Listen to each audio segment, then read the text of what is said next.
Bismillahirrahmanirrahim. Did you know that more than 7.5 billion people make up today's population? So what exactly is the purpose of its creation? Just think about it.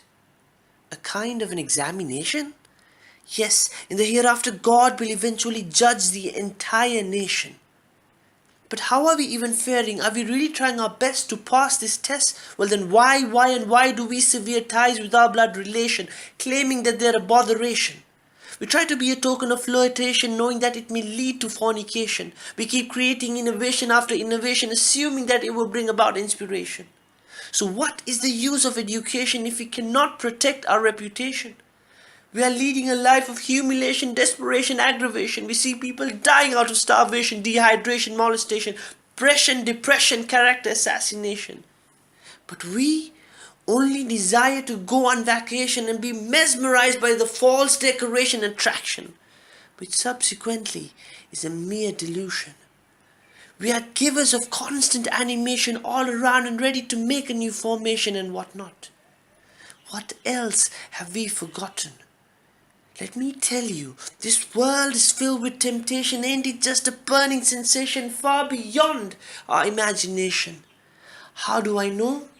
Well, I'll prove it to you with the quotation that was mentioned in the final revelation. In chapter 57, verse 20, the Almighty says, "Know that the life of this world is only plain amusement," and he ends the same reassuring, whereas the life of this world is only a deceiving enjoyment.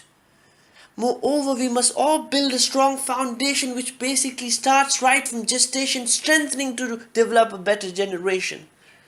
And for this we need to have a clear vision to seek the right decision, but with too much of confusion and lack of solution, we are unable to come up with a clear resolution. So when you feel you're at your worst, do not utter any curse. Rather, fall straight into prostration and pour out your frustration, praying to God for salvation. Believe me, you will then find a strange elation. Because the conversation which you just had was an indication of motivation, dedication to your Maker's invitation. As goes a prophet's narration, this world is a prison for the believers and paradise for the disbelievers. Isn't this enough for acceptation and justification?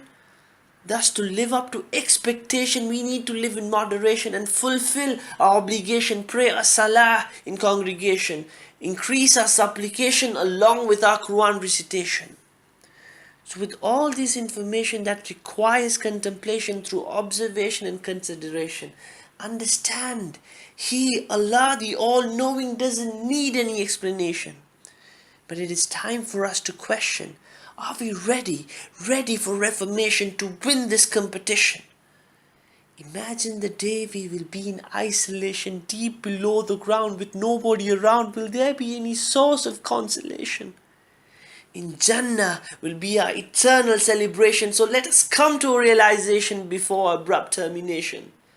After all, this dunya is only a preparation for our final destination.